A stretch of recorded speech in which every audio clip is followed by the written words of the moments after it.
Hey all, welcome to Tirasur, to our Rosh Chodesh for October.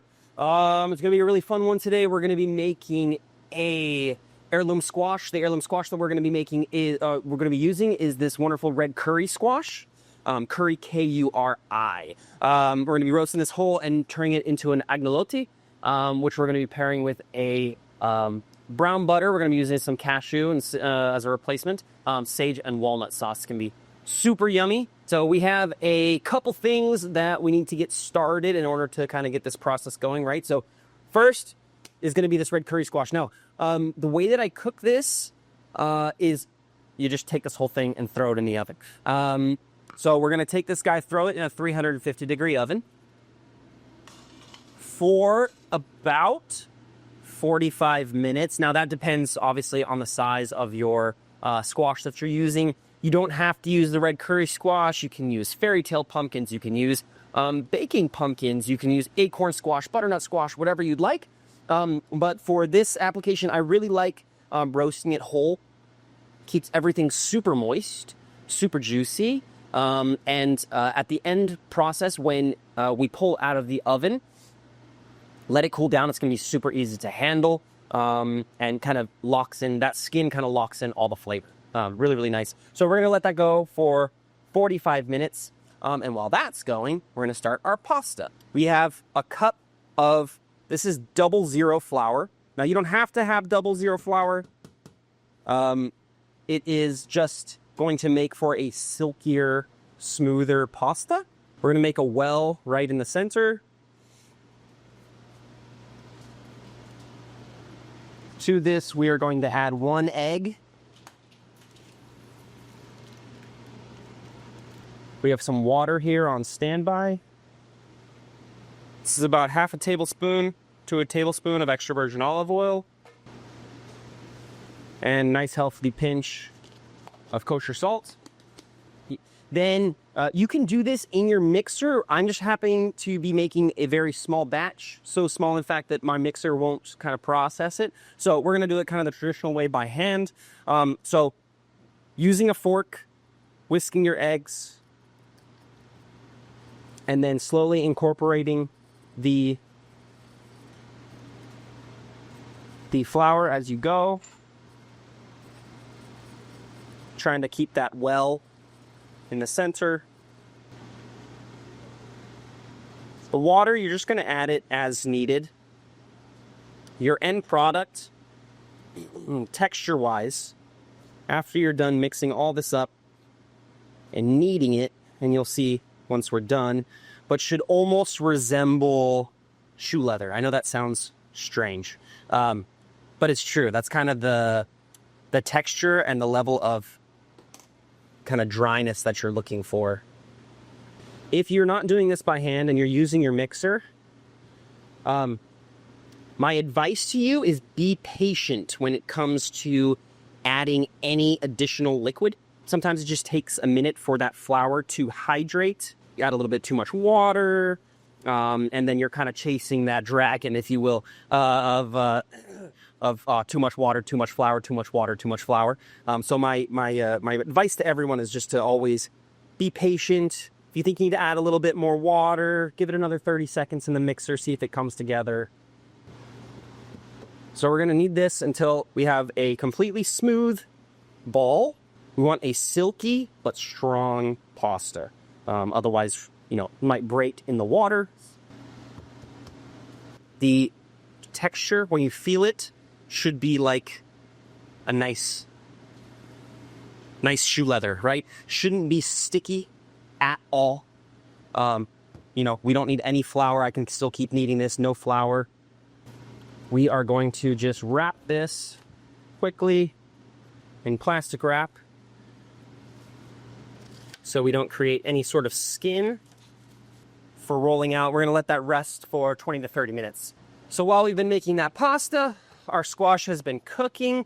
Now, ahead of time, I have made some squash. So this is already completely cooled down. This is what I would recommend that everybody does. If you're planning on making this dish and you do have the extra time, roast these ahead of time. Roast these a day ahead of time, the night before. They'll make your house smell amazing. And you'll be able to chill these down in the fridge, and then it makes peeling just so much easier and much more pleasant on your hands, right? So when we're peeling these guys, right, everything's already roasted. You don't even need a knife. You can just crack it open. Now, if you can see, very juicy still. And then we can just scoop out all of these seeds.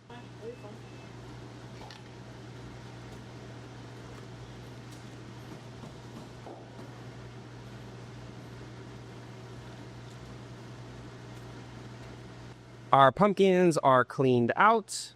And now you can scoop with a spoon. You can use a paring knife. There's lots of different ways to go about this. What we're doing right now is making our filling. If you don't have time to do this step, you don't have to.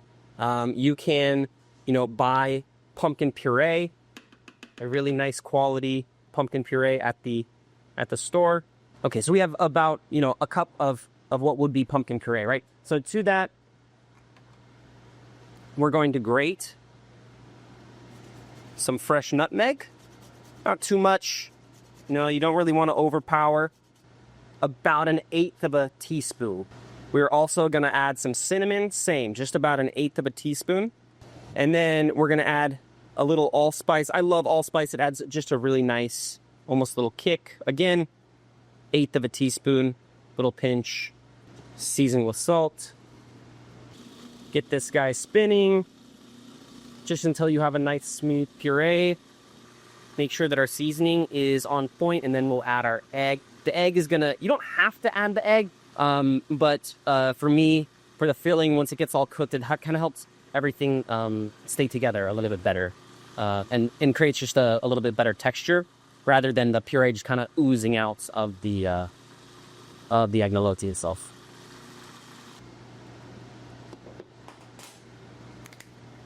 I'm going to add a pinch of pepper.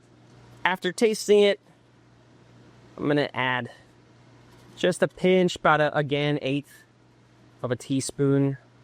A little more of sugar, just to kind of, once you taste it, you'll understand. It'll kind of round everything out, and actually make some of those flavors come through and pop a little bit more. We're not trying to make this sweet. This is still very savory, but yeah, that's delicious. So now we're going to add in that egg. All right, next, I'm going to be taking this puree, putting it into a piping bag. Just makes it easier. If you'd like, you don't need a piping bag. You can use a spoon to spoon out your agnolotti or whatever filled pasta you decide to make, whatever shape you decide to make. This would be wonderful for something more like a ravioli as well. Take this airtight, tie it off, tape it off, however you'd like, and let this chill and kind of set up in a refrigerated area while your pasta is resting as well. All right, so while we're waiting for our pasta to rest and our mixture to rest and kind of everything, let's talk about wine, right? So with this pasta, I think the Chalk Hill Chardonnay is going to be fantastic with this. Yeah, I think that's going to be really nice. Still has a lot of acidity, but also that oak kind of shines through. All right, so now that we're hydrated, right? Our pasta's had enough time to kind of do its thing.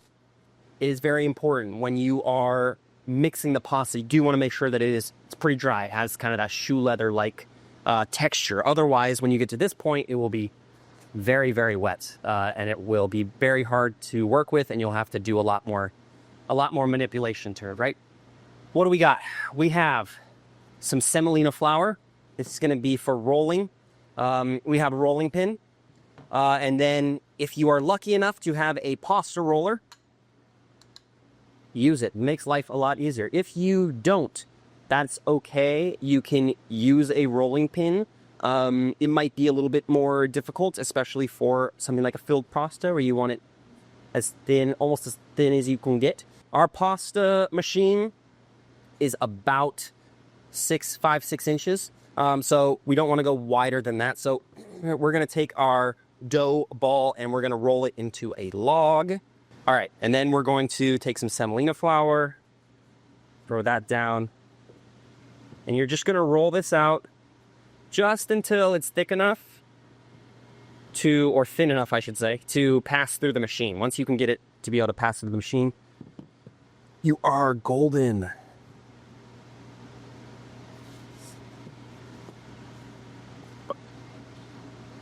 One thing I will mention, pasta is one of those things that's really hard to give. And I mean, you can give a recipe for pasta and things like that, but so much of it is kind of by feel. That's why I've been trying to explain, with terms like shoe leather and things like that to get the texture that you want across. All right, so we're going to turn our pasta machine on.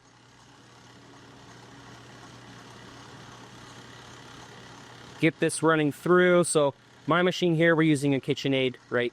We're going to go all the way from an 8. Our starts is at an 8 and goes down to a 1. We're going to end at a 2, right? But we're going to go from 8 to 6, 4, and then 3 and 2.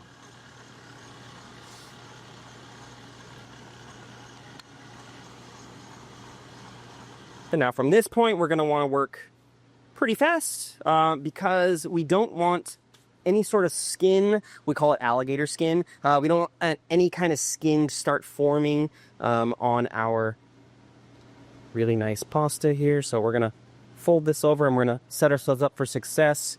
Put some nice fresh semolina flour on down so when we're done folding everything, nothing sticks. Next, small bowl, egg. We're going to make a little egg wash. This is going to keep skin from forming, as well as kind of work as a glue when we stick this whole thing together, right? So we're going to whisk this one egg up of water. You want to go very, very light on this.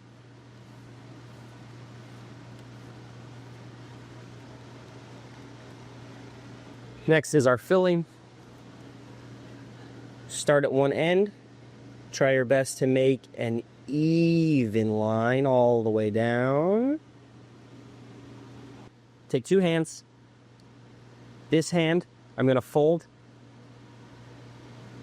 This hand, I'm going to hold to keep it from touching the filling, right? And now I'm pushing down with this thumb, trying to make it so the pasta is directly in contact with the filling. And then I'm going to start over here and I'm going to take just my middle finger, index finger, whichever one you'd like, and just kind of press that filling up quincures. We're going to take one side and the other side and pinch. Move this hand here. Make these basically as big as you want. I like them to be bite-sized, personally.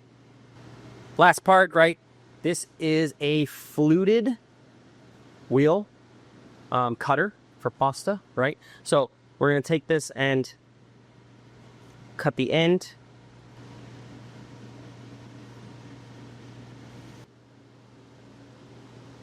First cuts, then every single one of these we're going to cut through. Our sauce is going to be basically a brown butter sage with some walnuts. So it's a very thin sauce. So we want something that's going to catch sauce. And these shapes have these little pockets that can really catch the sauce. It's really, really nice. We're going to be very delicate at this point. We just want to, this is why we set ourselves up with that nice semolina. Hopefully nothing sticks. Bench scraper is your favorite tool here. And we're going to carefully move these, knowing that they're not going to be sticking to the table, right? Fantastic. We didn't lose any. Let's work on our sauce really fast. Very, very fast. Quick sauce, right? So pan, ready to go. we're gonna add some of our vegan butter. Now the vegan butter does not have any butter solids in it to brown. So how do we make brown butter, right? So we're gonna get this to melt, and then you can buy this at the store. You don't have to make this yourself. If you don't have to make this, you would need a high-speed blender and all that kind of stuff. This is just cashew butter. Add a nice tablespoon. Now these cashew solids are now going to toast. So while this is foamy, we are going to take some walnuts. And if you'd like to, you can chop these up. I like to keep them whole, but we're going to take some sage anise. Get our sage nice and crispy. The walnuts and the cashew butter nice and toasted. I think we're about there. So now, to kind of cut the cooking process, we're going to take just a splash of our wine that we're drinking.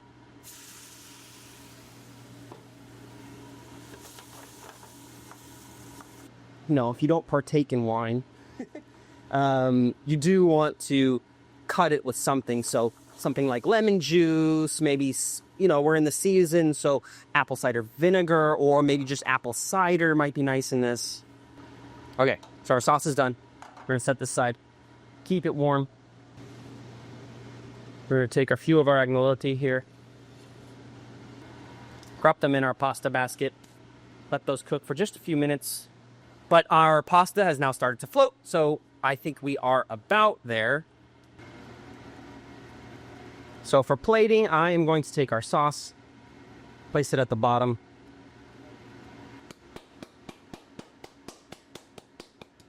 Take our pasta into a bowl. A little extra virgin olive oil.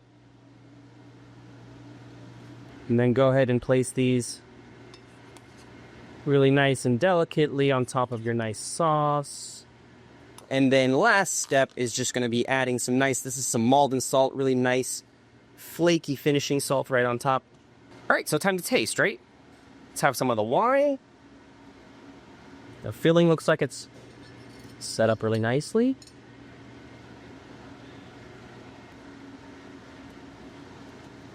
The pasta and the sauce, nice and rich, very nutty from the walnuts and the cashews that are coming through. The sage, super, super nice.